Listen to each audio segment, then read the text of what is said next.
Welcome to Keen on Retirement, a show dedicated to helping you thrive before and during your retirement years. If you are looking to grow and protect your wealth and want to make the second half of your life the best half, then listen in as Wealth Advisor Bill Keen sorts through the key issues that you need to know in a lively and candid way.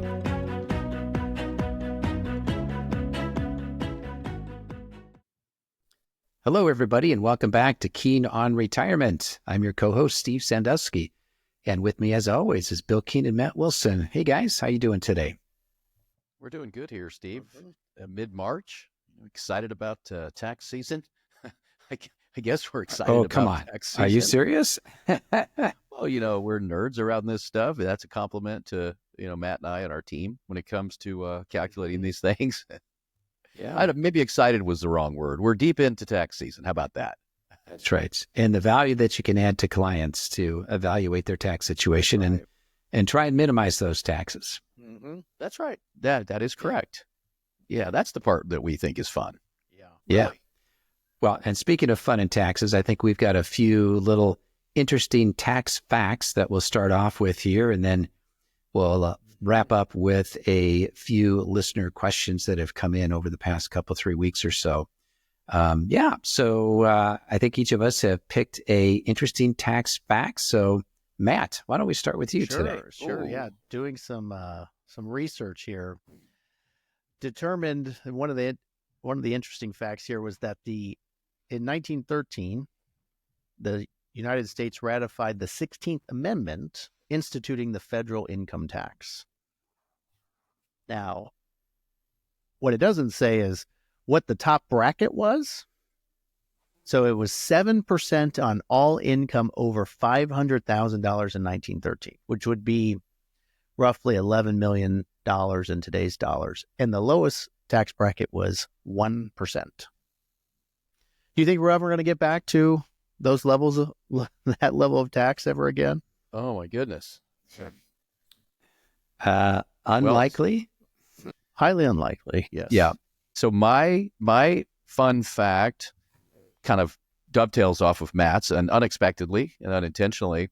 Do you know what the highest marginal tax rate in the history of our country has been? And so we're actually going to talk about this today on the show, some of our listener questions, which is a wonderful episode. I love these listener questions because most of you listeners can relate to these questions, and we get to answer them kind of on the spot. And we'll probably talk a little bit about the tax brackets as they stand today and the marginal, the way they're graduated, I should say. But with the top bracket, what's the highest top bracket? Historical highest bracket. So I say 90%. Matt's come in at 90. In our past 200 and some episodes, in some cases we've done a Price is Right thing where it's you can say up to 90.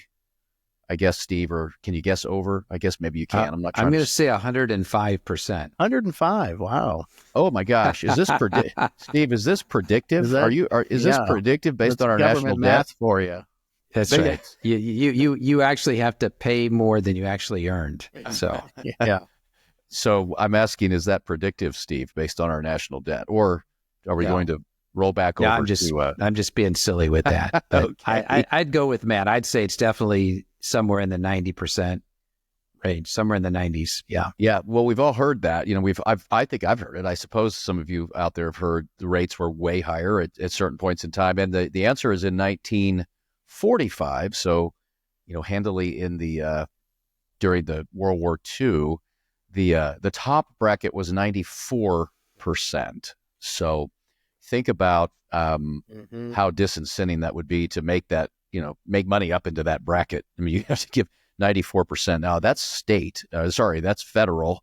So I didn't do my research and see what the states were doing back then for taxes. But if there was a state tax added onto that, looks like you'd be kind of out of luck. Wouldn't be incented to make a whole lot at that point. So the other interesting thing about the brackets then was the lowest bracket in 1945 was 23%. And then in about $3,000-ish, initially it's like 2,000.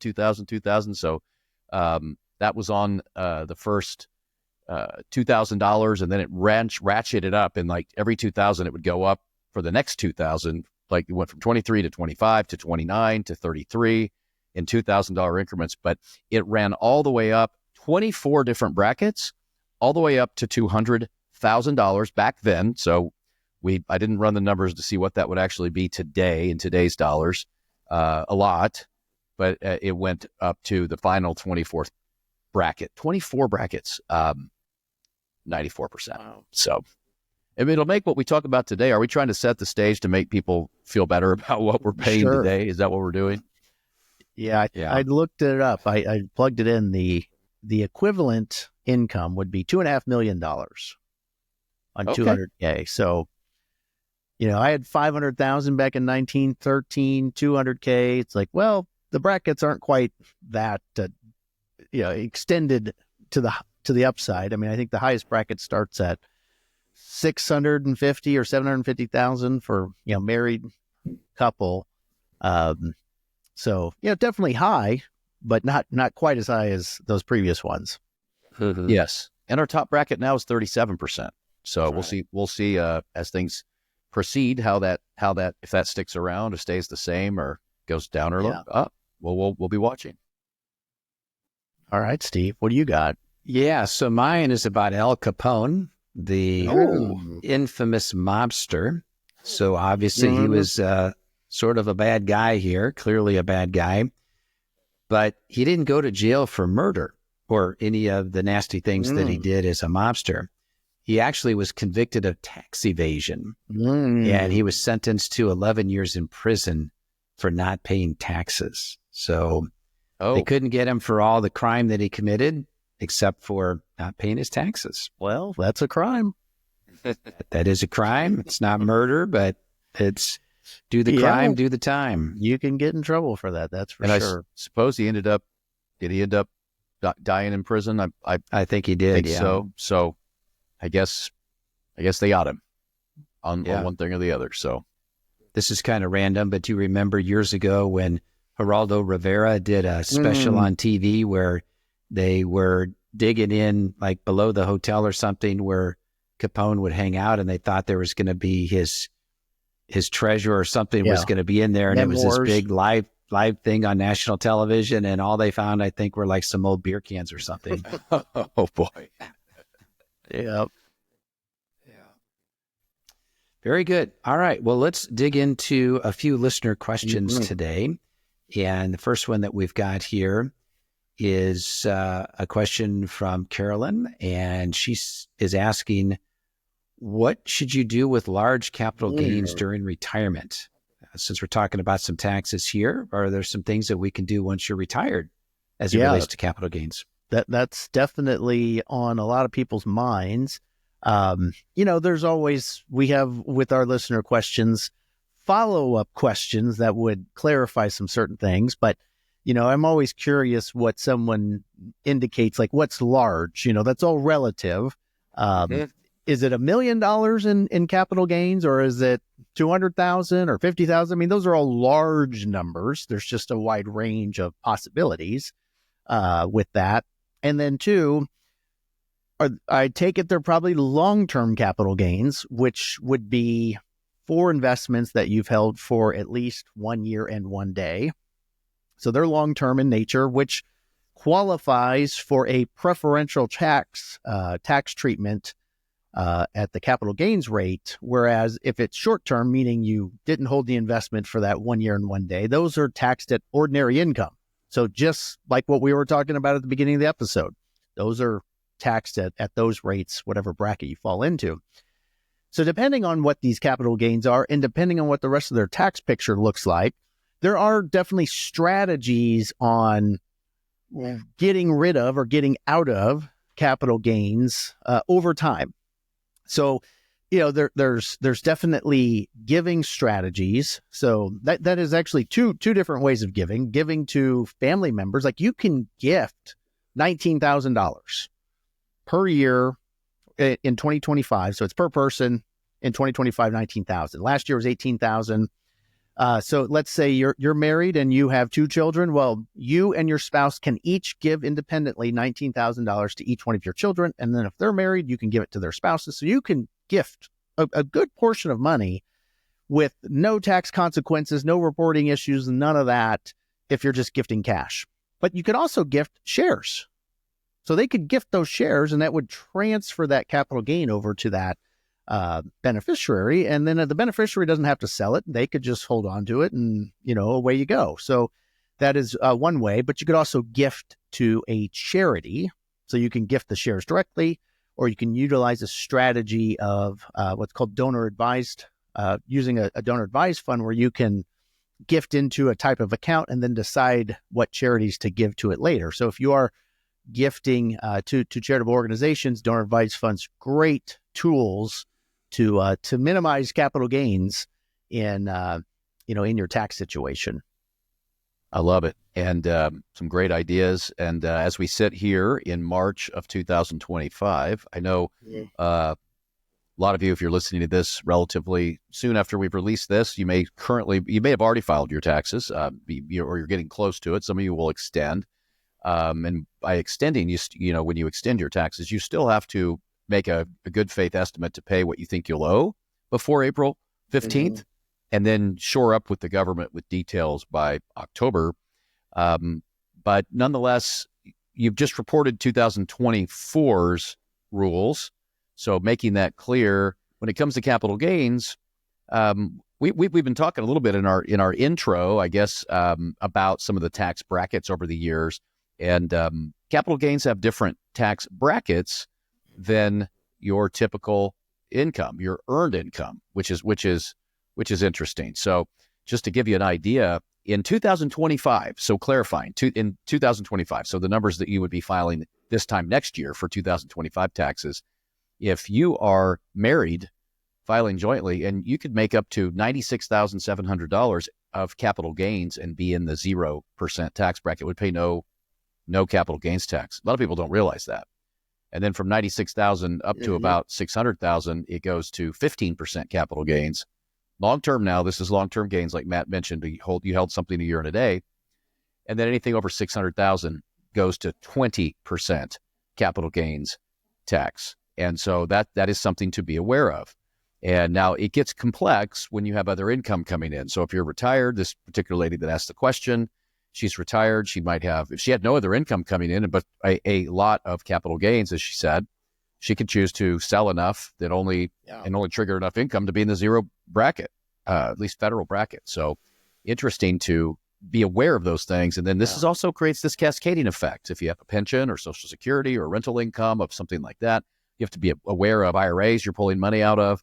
You're aware of how all those things come together so that you don't trigger a tax you didn't realize, go over a certain rate and do more damage than you thought you were doing. So it's really important to run mock tax returns before you live the year even. Wouldn't you say, Matt? Yeah. Oh, yeah. The tools that we're talking about, I mean, they have to be executed on during the calendar year. So like you said, we're filing 2024 taxes currently. We're in the tax season for 2024. Well, there's not a whole lot you can do to change what happened in 2024. The IRS does allow you to make IRA contributions, which are tax deductible. If, there's certain things to make them tax deductible, but for most part, tax deductible. So that can reduce your taxes. HSA contribute. There's a few things, but not a whole lot that you can do. You can't go back and say, well, I want to trigger a bunch of capital gains because I'm in a 0% bracket. Like that's not going to happen. They're not going to let you do that. You just have to do the tax planning by 12/31. And that's where, we help a lot of folks. Just think through that. Let's just go through all your last year's tax return. Let's just get estimates on what we think maybe interest is. I mean, you can get very, very close with technology these days and the reporting that's available to us to determine exactly where you are in the tax brackets. Yeah, and I think this points out an important point, which is there's a big difference between tax preparation and tax planning. That's right. And so preparation by definition is simply the preparing of the tax returns and submitting them, whereas the tax planning are the things that we're talking about here, which are what are the proactive things that you can do ahead of time that are going to ideally reduce the amount of taxes that you have to pay. And a really good financial planning organization like Keen Wealth Advisors is on top of that with the proactive tax planning to make sure that you pay as little tax as is legally required to pay so that you don't end up like Al Capone in jail for tax evasion. That's right. That is correct. There's one last thing about capital gains that are interesting that I've had folks ask me over the years, and that's, let's say we take every year you look at your capital gains, and you may decide to do what we call tax loss harvesting and offset some of the gains with other positions in your portfolio that are down. Sell that, lock in the loss so that it offsets the gains, and you're tax neutral for the year, even though your account may be way up.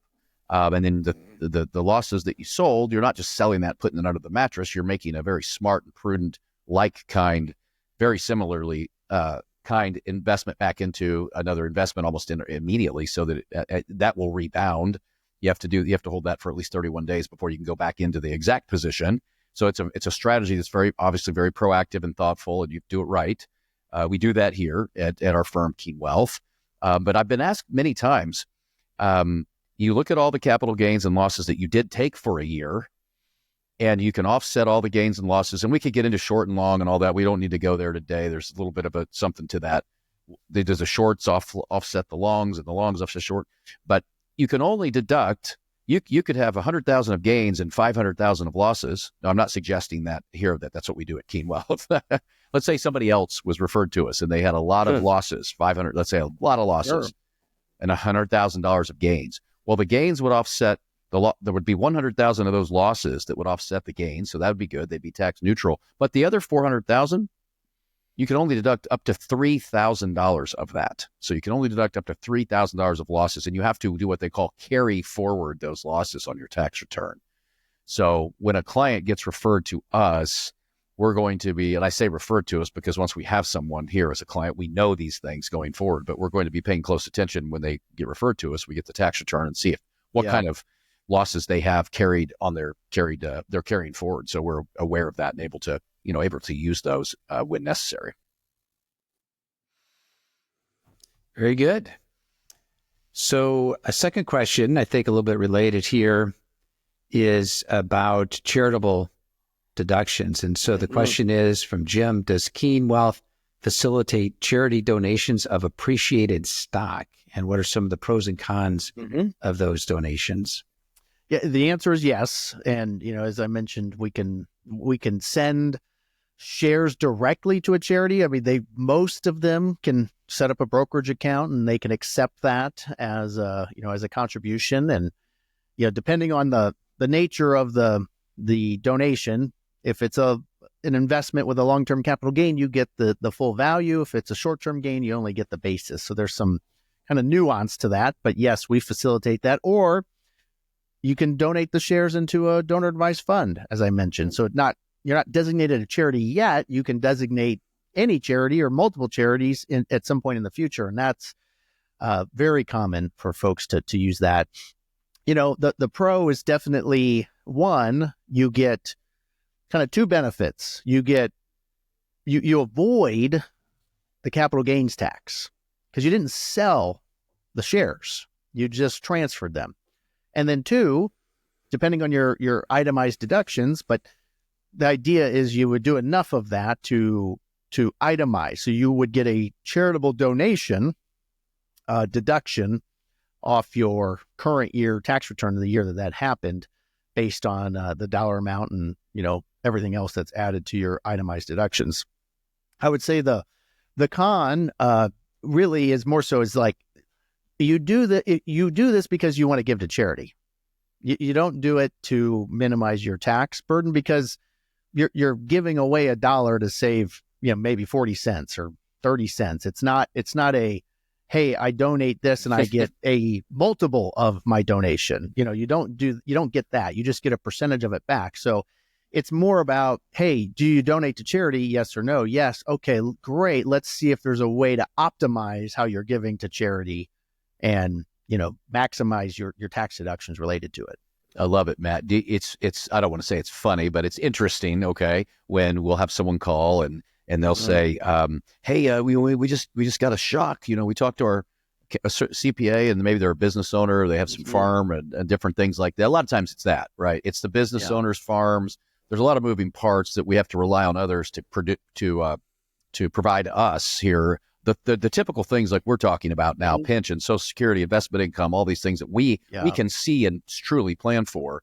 I can't control somebody's business. They have to tell me what their business did. And one year it might be highly profitable and due to capital investment, or even a bad year, what have you, some combination of all those things. They might have a loss on their tax return. But it's interesting over the years. We get the call from the business owner or the maybe a real estate person that does a lot of that type of investing and says, "Hey, we just found out we're gonna owe," and they're doing their taxes in the tax year that come to the end of the year. We're gonna owe a bunch of money next year, and we're going to buy a piece of equipment. And I know Matt and I say, "Well, do you need the equipment?" Yeah. No, we don't need the equipment. Well, you're paying 100% of the equipment price to get a 37% or whatever the bracket they're in deduction. To your point, Matt. So people go, "We were going to buy a bunch of stuff to get the deduction." Well, you didn't need the stuff.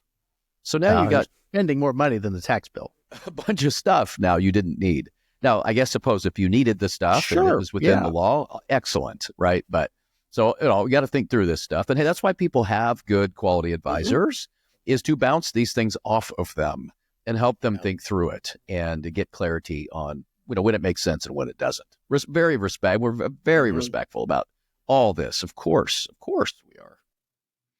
That's right. Kind of reminds me of people that buy stuff because they got a coupon, but they don't need this thing. Yeah, you saved a lot of money. I saved X amount of money. Well, but did you actually need that thing? Well, no, but I saved money on it. Right. Oh, yeah. Yeah, very good. All right, we got a question here from Teresa on, are Medicare premiums always based on the previous 3 years of your income, or does that stop at some age? So maybe give a little explanation on what the Medicare premiums are actually based on. Yeah, what Teresa's asking about is the annual adjustment to Medicare. That is, it's based on she said previous 3 years, based on your income from 2 years prior. And when you're on Medicare, you get a notification at the end of the year that says, "Hey, based on your income from 2 years prior, your next year's Medicare premium will be," and it'll tell you the dollar amount. Well, the base premium is one figure, and if you're married or if you're single, if your income from 2 years prior is over a certain threshold, so it's about $106,000 or so for a married or for a single person, and $212,000 for a married couple, somewhere in that range currently. So if your income is over that from 2 years prior, Medicare is going to then tack on what they call an income-related monthly adjustment amount, sometimes defined as IRMA.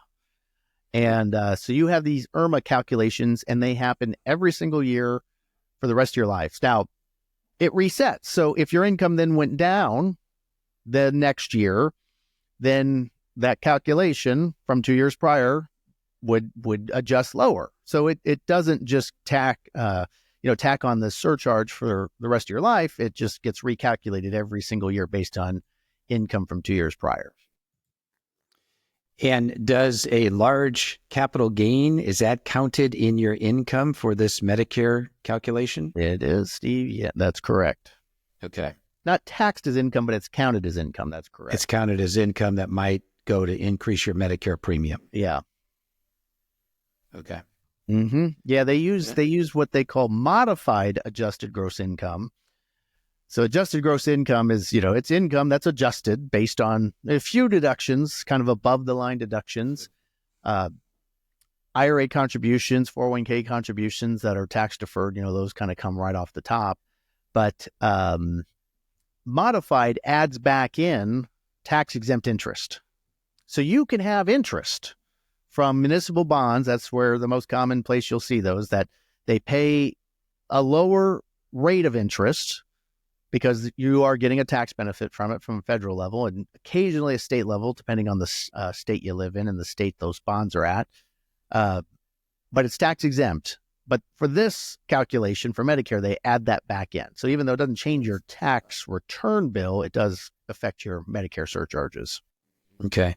Well, and here's a question from Jerry, which I think is really related to what we're talking about here. So he's asking, what happens if the husband is 8 years older than the wife, and he applies for Medicare when he turns 65? So she's 57. Do they do a look back on income, even though only one person is on Medicare? So how does that work? Yeah. So in Jerry's example, the answer is yes. So it's combined income. So whatever that is. So if you have one spouse that's still working and earning over whatever threshold would trigger an earner surcharge, then you're going to be subject to that even if you're not. I think where Jerry's kind of coming from with this question is that Social Security, you can claim Social Security early, so prior to your full retirement age. And if you do so, you're subject to an earnings test, but it's only applies to your income, not your spouse's income. But Medicare looks at total income. Now, does it make any difference if you are married and filing individually? Is there any advantage, or if you're filing separately, like there is not. Separately? Yeah. No. So they have already probably gone through this with people in the past. So they do not allow you just to make up the different filing statuses because it'll give you a better tax bill.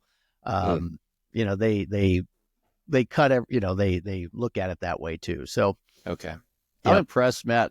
You know, and I know we don't talk about these before. Like we go live and we answer these questions as from my 33 years, Matt, your 24 years, whatever it is, and we do that. But Steve, you're peppering us with additional questions, especially Matt here, and he's showing strong on some of these detailed answers. I'm pretty excited. That's what a good host is. That's what a good host is supposed to do, right? That's right. Yeah, keep us on our toes. Keep you on your toes. All right. We got a question here from Andres, who's saying, I'm 55 years old and I'm planning to work until I'm 65. I am maximizing my contribution to my Roth IRA and my Roth 401k. And he asks, is maximizing my Roth 401k a mistake? So maybe, Matt, some context around what he's really asking here. Yeah. So, I mean, you know, again, without knowing more details, it definitely, I would say it's not a mistake because you're saving money. Like that's the key here. You're saving money. And the way to think about it is if you're paying the tax today and you're putting in $20,000 into your Roth 401k, and that's with tax paid money, you'll never have to pay tax again.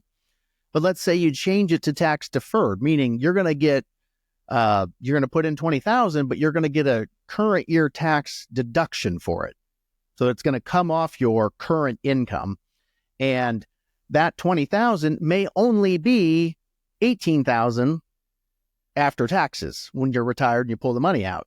So if you think about those two examples, it's like, well, example one with the Roth 401k, you're saving more money because you're paying the tax and then saving the money versus only saving the gross amount and then deferring the tax to later. So that's why it's like, no, nothing wrong with that. Really what we would look at for Andreas is that we would say, well, let's just look at what tax bracket you're in currently. You know, maybe he's a very high income earner, could be in the 37% bracket. And when he retires, he's only going to be in the 24% bracket. So we could make an argument to say, well, you're better off pre-tax because you're in a high tax bracket currently versus then in a lower bracket in the future. So what we would call that is some tax arbitrage. Let's defer the tax into a lower bracket into the future. It's, you know, we're talking little marginal things. Those aren't going to be some massive, hey, I can retire 5 years sooner now because of that strategy. I mean, these are just little dollar amounts, but they do add up if you can take advantage of it. One thing we look at, you already said it, but you look up and what did he say? 10 years. I think he had 10 years till to retirement. That's a big dollar amount in the Roth 401k. Can you imagine if he's maxing that out and he's putting the catch-up? Yeah. And here's what he's doing.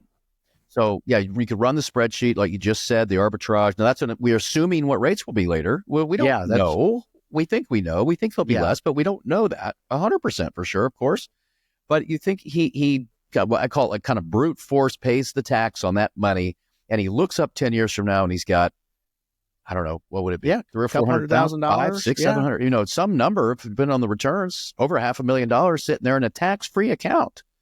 And yes, he would have paid more income tax over that 10 years while he was accumulating it. But if he was able to just absorb that income tax, just go ahead and pay. He pays it, and he's living on what's left. It's not really affecting his lifestyle. A lot of us, we talk about spreadsheet answers in this, and a lot of textbooks will go through like that answer. But then what we see is, let's say that he was doing his 401k normally and getting a tax deduction for it, so he had a little bit more on his paychecks. What if he's like most of Americans, whatever hits his bank account every year that's not automatically taken out, or every month, gets spent? So let's just say that he was one of the folks this is not a normal, that he would just spend the money on things, enjoy life, and he's doing well, he's saving, it's all good. It's not like he's being reckless, but it just, what hits the bank account, the paycheck gets spent. But instead, he's putting money in this Roth, so it's a little less coming into the bank account, but he didn't even really notice it. And now he looks up 10 years later, and yes, he did pay more tax in that 10 years. It could have technically been better long-term tax-wise if you looked at all the spreadsheet stuff, but you look up and he's got $600,000 or $700,000 in a tax-free account, as opposed to now having to pay tax on that $600,000 or $700,000. It's worth way more down the road. Yeah. So now, if he was telling us he was going into debt on credit cards because he wasn't getting the tax deduction for those 10 years, and we would. So it's more than just a spreadsheet answer. That's the point that I'm trying to make here. Yeah. I mean, in this example and what you're stating, it's like you're prepaying the taxes. Yeah, it's a decision. And you're just, it's like a prepaid expense, because taxes aren't expense. They're expense in retirement. Let's eliminate some of that expense by prepaying it. There's nothing wrong with that. For me, it's like just awareness of what you're doing. Yeah. So it's not surprising. You know what you're doing. Just know what you're doing and be doing it intentionally. All right. Another question here we've got from Preston, and he's asking that after taking required minimum distributions, can you roll over the distribution into a Roth account? That is a question that we get every single year, and the answer is no. No. The IRS, you can still have a Roth conversion.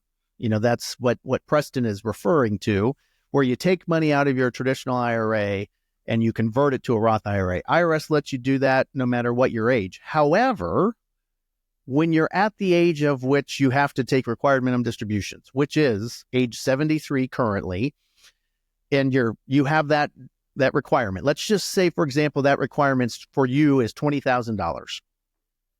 The IRS, the rule is you have to satisfy that, and you cannot put that money into a Roth IRA. It has to come out of the IRA and just go into a taxable brokerage account, go into your own checking account. You can send it to a charity. That's an option. You can send it to a charity, but it has to come out. And then you can convert any dollar amount over $20,000 into a Roth IRA. Doesn't matter. You could convert the rest of the account, but the first $20,000 or whatever, that requirement has to come out first, has to be satisfied before you can do anything else. Very common for us to do it as people age, but just got to know the rules and the process. Order matters. Oh yeah. Order matters. Sequence. That's right. Matters here. Great. Dinner all right, so dessert. guys, that's dinner before dessert. Yeah, I mean, those are all the questions I've got for you today. Oh my goodness, awesome. Steve, we were kind of on a roll. I mean, I almost think, since Steve seems like put us on the spot all the time here, but why don't we put you on the spot? Can you think one more question for you as a early 60s gentleman? Social Security, taxes, Medicare, income, IRAs, Roths, donor advised funds. Come on, you got to have something on your mind extra. This question comes from Steve in Portland. Well, let's see here. Okay, so this is a question that people have been asking a lot in recent years. Is the Social Security Trust Fund going to run out of money? And I'm thinking, if we got taxes that are probably going to be lowered, we've got reduction in tax collection possibly happening in the future. what's going to happen to our Social Security? Can we be confident that that's going to be there, that they're not going to reduce benefits in Social Security?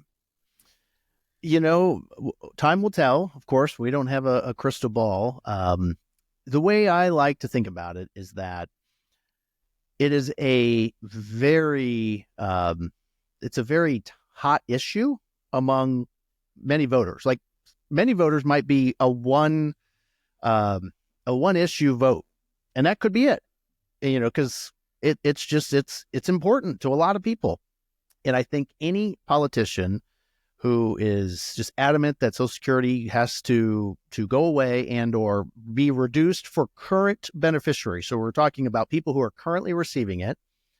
I don't think will pass. And I don't think any politician is willing to basically kind of do that to their career, because I don't think it's going to bode well. But that's just me in my maybe jaded view of people in Congress. They're kind of in it for themselves just as much as they are for working for the people, and they want to get reelected. And talking about Social Security just doesn't seem to go anywhere. And that's why no one talks about it. And it will be an issue up until it needs to be decided. Yeah, Matt, what was the year you've shared on the show before, and I have too. In the early 80s. It was the early 80s that it was 6 months away from being exhausted. Yeah, so it was 6 months away from being exhausted in the early 80s. They waited to the last minute. And remember, to do something about it. There's always money coming in. So there's current workers, there's money coming in. So of course there's demographic studies being done about new births and who's going to be working. And so how much money is going to be coming in from collections compared to how much money is going to be going out. It's an actuarial calculation. I mean, they can run those Trustees numbers pretty runs that report every year and talks about it. Yep. And what do, Matt? A 75-year projection, correct? Every single year. Because they don't know what the demographics are going to look at past that. Yes, past that. So there's some number that comes in every year no matter what. So you think about that, and you think about how do they get the resources in there? Well, one, they withdraw it from our paychecks, the FICA tax. W-2, you don't have a choice. You cannot turn that off if you wanted to. Yep, you have to do that. And I think now, and just since this was an impromptu question that Steve from Portland brought up for us, we had, I think it's about 170,000 or so for that comes out, and then they stop of your first 170 of your income, and then they stop taking FICA out for Social Security. The Medicare they take out no matter how much money you make, but FICA stops about 170. So that's per person. And that's per person. So a married couple would be each person. So you look at them raising that. What if they put a donut hole in there? What if they stopped it at 170? What if they said, okay, at 170 it stops, but at 500,000 and above it starts again?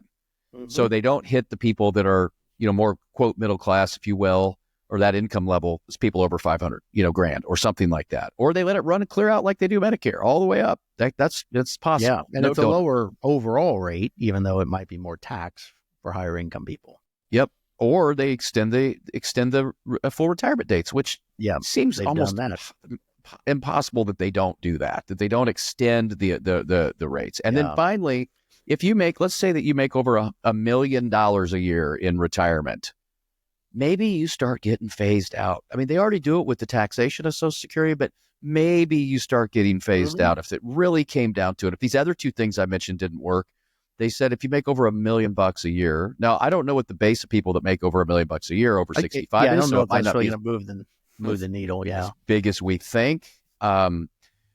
But some combo of all that stuff, Steve, when over half of America relies solely on Social Security, has got to be what happens. I think it's impossible that it goes away or gets severely reduced for people that are that need it. But honestly, but your point about extending the age for full retirement, I think they did do that already, right? It used to be 65, and then it was 66, and then 67, I think is.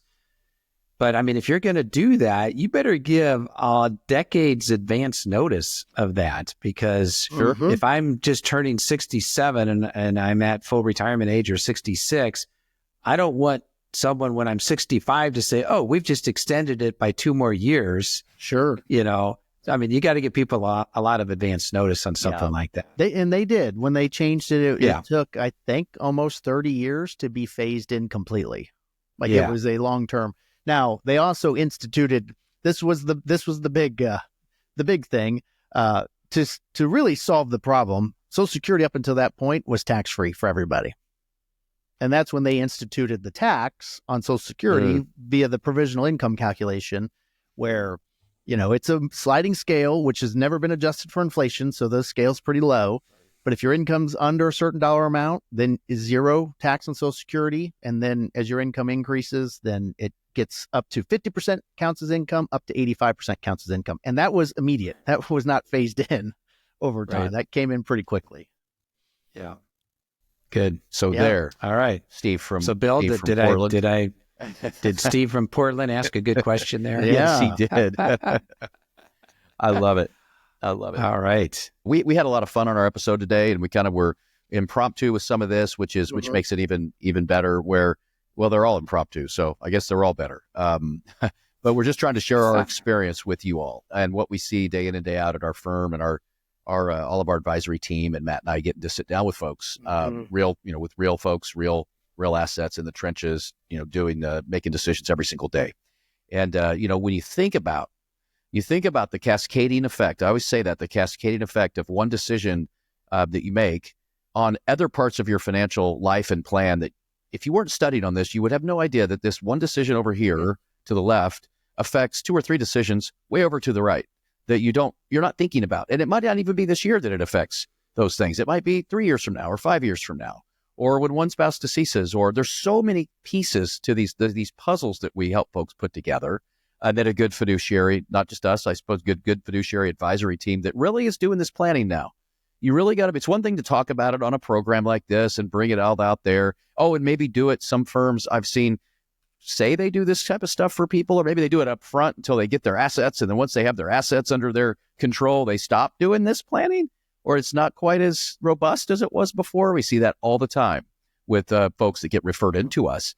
But it's so important to have to be focused, to be educated, to have a good fiduciary advisory team partner that will interface with your other advisors, your tax people, your estate planning people, take the quarterback role and make sure that each and every year and multiple times throughout the year, you're looking at these things, and you really can leave, the meetings that you have, whether it's an in-person meeting or a Zoom or some combination of those things throughout the year with your team, saying, wow, I just walked through a process that in this case, I'll say Keen Wealth has put together. We actually call it the Keen Wealth Advantage because we've put together a process that walks through all of these things every year for folks to make sure that we're not missing something that laws changed and all that. So there's so many moving parts and things are changing. So it's so important to be on top of all this, and the confidence we get to see when people leave our multiple various meetings that we have throughout the day, weeks and months and years, is really cool, because people know they can walk away going, we have vetted all that. We've thought through it all, because it can sound super complex. Like just today, we talked about so many things. How can one person that's not studied on this track all that stuff for themselves? So anyway, thanks for letting me wrap that. Thanks for a great show, you guys. And I look forward to the next episode with everyone. It'll be we'll have another great show in store for you the next time we meet. Great. Yeah. And so for each of you listening, please make sure that you subscribe to the podcast if you haven't already. And please tell all your friends and colleagues about the show. We certainly want to expand the folks that are listening to it and also watching it on YouTube. And if you have any specific questions about your particular situation, please make sure that you visit us at keenwealthadvisors.com, and we would be happy to have a conversation with you. So with that, guys, we're going to go ahead and wrap it up for today. And thank you, as always, for participating here on Keen on Retirement. Thanks, Matt. Thanks, Steve. The Steve Sandusky Advisor Network and Belay Advisor are not affiliated with Keen Wealth Advisors. Opinions expressed by Steve are his own and not necessarily the opinions of Keen Wealth Advisors. Keen Wealth Advisors is an SEC-registered investment advisor. Advisory services are only offered to clients or prospective clients where Keen Wealth Advisors and its representatives are properly licensed or exempt from licensure. The contents of this podcast are intended for the residents of the United States of America. No advice may be rendered by Keen Wealth Advisors unless a client service agreement is in place. This program is intended for informational purposes only and should not be construed as advice on or a recommendation of any particular investment, strategy, or as tax or legal advice for your specific situation. Keen Wealth Advisors is not a tax or legal advisor. To determine which investments may be appropriate for you, consult your licensed professional prior to investing. Information in this program was compiled from sources believed to be reliable. Due to the constant state of data changing, we do not guarantee the timeliness or the accuracy of the information provided. Our views or opinions at the time you are listening to the podcast may be different than they were when the podcast was recorded. Past performance is no guarantee of future results. Any indices referenced for comparison are unmanaged and cannot be invested into directly. Any prices that are referenced or market forecasts are as of the date stated and are not necessarily our opinions moving forward. As always, please remember, investing involves risk and possible loss of principal capital. This podcast is not allowed to be copied, distributed, published, or reproduced without permission from Keen Wealth Advisors.